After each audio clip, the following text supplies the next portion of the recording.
Volunteer. Who is a volunteer? One who comes to help without being asked to help. One who is self motivated, inspired, becomes a volunteer. There is the possibility of the inspirational motivation going down in a volunteer, which could bring frustration. Usually, volunteers come from the space of demand rather than humility. This dilutes the quality. Another slack that could happen to a volunteer is that they could slip away from commitment, thinking there is no boss.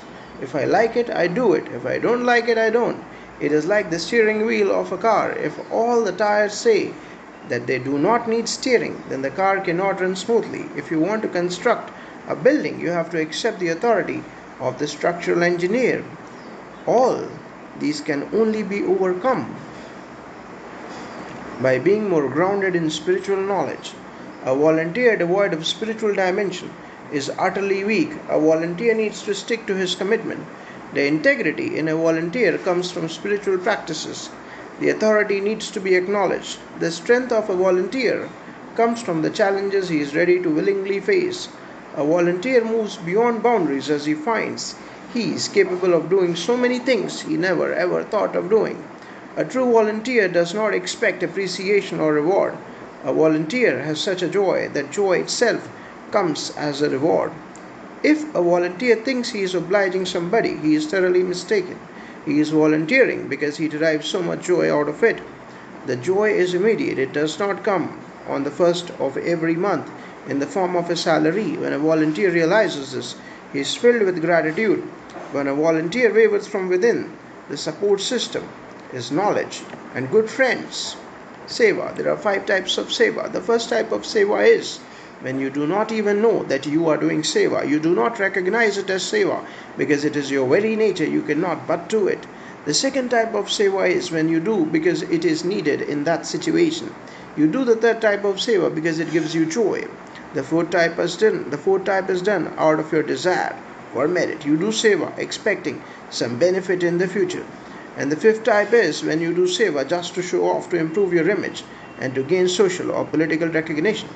Such seva is simply exhausting, while the first type does not bring any tiredness at all. To improve the quality of your seva, regardless of what and where you start, you must move up to higher levels of seva. Who wins? Many people quit doing seva as they put their self-image, prestige, respect, comfort, and convenience ahead of their goal. This is how in groups people shy away from seva. When they don't get a position, when they get insulted, when they feel they are not getting what they expected out of it, and when they consider their goal as a struggle rather than a challenge. And that is why only few people in the world succeed in reaching their goal. What is more important to you? Success. How was yesterday's program? Was it successful? Guruji answers, there is no question of success if you have nothing to gain. There is nothing to gain if you have only come to give and serve. Success indicates non-supremacy. Success means what? It indicates that there are chances of failure. If something is supreme, there is nothing to lose. People running after success only exhibit their limitations. Success means crossing a limit. To cross a limit, you need to assume that you have a limit. Assuming a limit is underestimating yourself. If you have no boundaries, then where is your success? If you have limitless access, then there is no success. You don't say that you successfully drank a glass of water because it is well within your capabilities. But when you do something that is beyond your perceived limits, you claim success. When you realize your unboundlessness, then no action is an achievement. Anyone who claims to be successful only reveals his limitation. If you feel very successful, it means that you have underestimated yourself. All your gains can only be smaller than you. Taking pride in any gains is belittling yourself. Sheila asked, what if you feel that you are not serving successfully? Guruji says, you may feel that you have not done enough, but you will not feel that you have not been successful. Real service is when you feel that you have not done enough. Kai said, you are not very successful, with a laughter. Guruji says, I am just full. Intelligence. The first sign of intelligence is not to begin anything, not to be born at all. Having lost this first sign, the second sign of intelligence is once you have started something, see it through to the end. The short-sighted ones look for short-term benefits.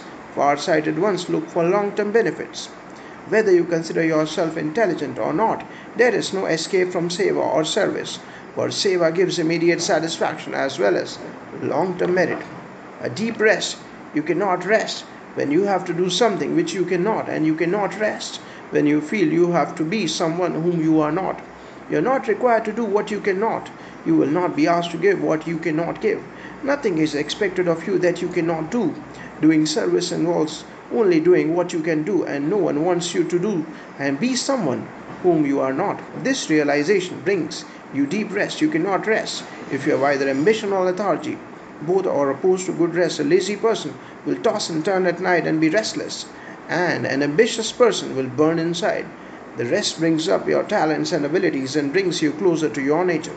Even a slight feeling that the divine is with you brings deep rest, and prayer, love, and meditation are all flavors of deep rest. What is the purpose of life? Our first and foremost commitment is to do seva, service, in the world. The very thought I am here in this world to do seva, service, dissolves the I, and when the I dissolves, worries dissolve. Seva is not something you do out of convenience or for pleasure. The ultimate purpose of life is to be of service. If there is any fear in your life, it is because of a lack of commitment. If there is confusion in your life, it is because of lack of commitment. An uncommitted mind is miserable. A committed mind may experience rough weather, but will reap the fruits of its toil.